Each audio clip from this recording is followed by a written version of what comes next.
छुट्टियाँ। तो गर्मी की छुट्टियाँ पड़ते से हम लोगों ने असेंबल करा हमारा ग्रुप दाल बाटी युवा मंडल। हाँ, हमको भी हमारे ग्रुप का नाम शुरुआत में थोड़ा ऐसा अजीब लग रहा था, कुछ ऐसे किसी चीज की कमी लग रही थी, तो फिर हमने दाल बाटी प्लस रायता युवा मंडल रख दिया। और हाँ, मेरे को आज तक ये बात समझ नहीं आई कि ये स्कूल वाले अप्रैल में स्कूल लगा के क्या कर रहे हैं। टीचर लोग तुमको एक एक चैप्टर पढ़ा देंगे अप्रैल में, और फिर जब तुम भूले भटके 2 महीने की गर्मी की छुट्टियों के बाद स्कूल आओगे। बेटा, अप्रैल में पूरा कोर्स निपटा दिया था अपन ने, आंखों आंखों में भटिंग भटिंग करके चैप्टर निपटा थे, याद नहीं क्या तुमको? कब?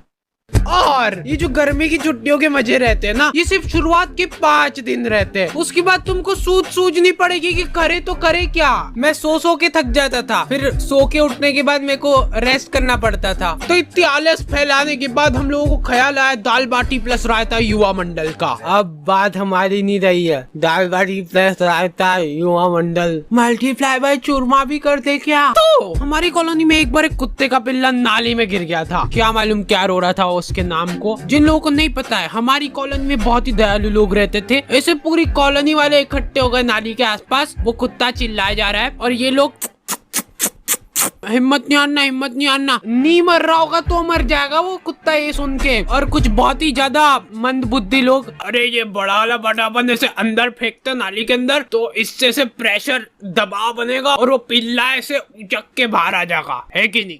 घर जाओ, आप हो गया आपका। और लड़कियां, ओह वाह कितना क्यूट है, मर जाएगा वो। फिर मैंने सोचा कि ये दुनिया बहुत ही मतलबी है, इसलिए मेरे को भी अब मतलबी बनना पड़ेगा, क्योंकि वहाँ पे लड़कियां भी थी। तो मेरे को ऐसा लगा कि अरे मैं ऐसे किसी की जान बचा के एकदम हीरो की क्या बात है, ऐसा कुछ हो जाएगा। अरे आजा आजा आजा आजा। और मैं पूरा ऐसे डायलॉग वगैरह लिख के ले गया था कि पिल्ले को निकाल के ये बोलूंगा, अगर मैं नाली में हाथ डालने से किसी बेजुबान की जान बच रही है तो मैं डालने के लिए तैयार हूँ हाथ नाली में।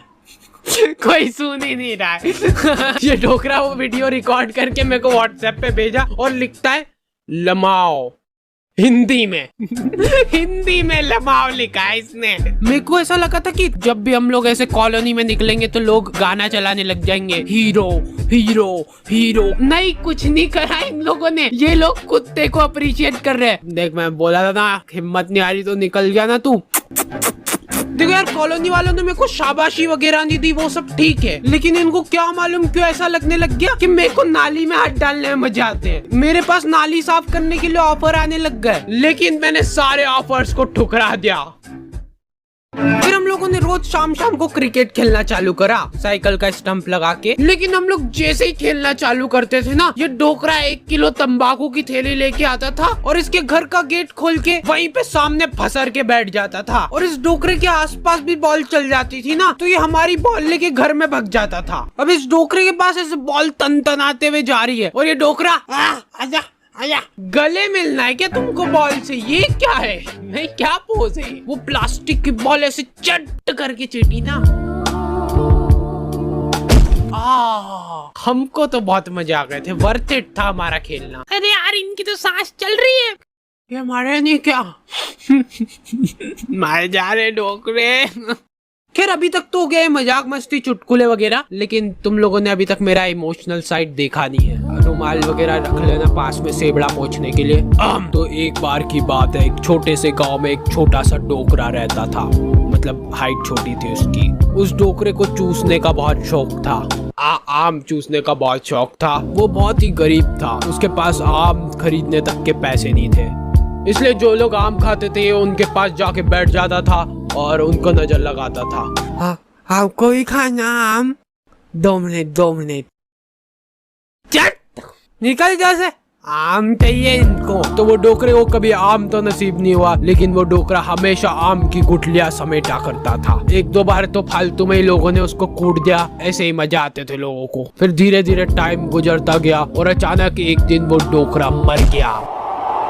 गाँव वालों को उसके मरने पे बहुत खुशी हुई, उन्होंने शादी पार्टी का माहौल बना दिया था, एकदम भोभा कर दिया था बिल्कुल। फिर कुछ सालों बाद उनके गांव में ढेर सारे आम के पेड़ उग गए। तब जाके गांव वालों को समझ आया कि वो डोकरा गुठलियों का क्या करता था। सारे गांव वाले भौचक्के रह गए। फिर सभी गांव वालों को अपनी गलती का एहसास हुआ और उन्होंने काटो ये सारे पेड़, फालतू उगा के चल गया यहाँ पे, मरते मरते भी ढंग का काम करके नहीं गया। तो मोरल ऑफ द स्टोरी ये है कि पेड़ काटो।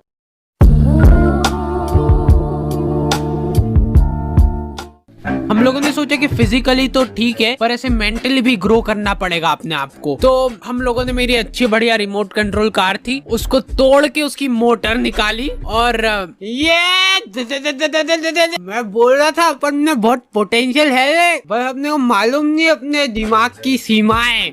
और हमारे इधर एक टोपेश नाम के आदमी की किराने की दुकान थी, ठीक है। तुम 24 घंटे में से कभी भी इसके दुकान के सामने से निकलो, इसके 2 लफंगे दोस्त और ये तीनों का मुंह चलता ही रहेगा। ये तीनों ही खा खा के सामान खत्म करते थे इसकी दुकान का। नहीं पर उन भाभी को देखना एक बार, गौर से देखना एक बार, उनमें है कुछ अलग बात है उनके चेहरे में, ऐसे देख के हो जाता है। अरे नहीं, मैं बता रहा हूँ, आपने अभी उनको बिना मेकअप के देखा नहीं है, लेकिन नेचुरल ब्यूटी भी तो होती है कुछ चीज। भैया ये एक नीम वाली साबुन की टिक्की दे दो। ये लो हाजिर है।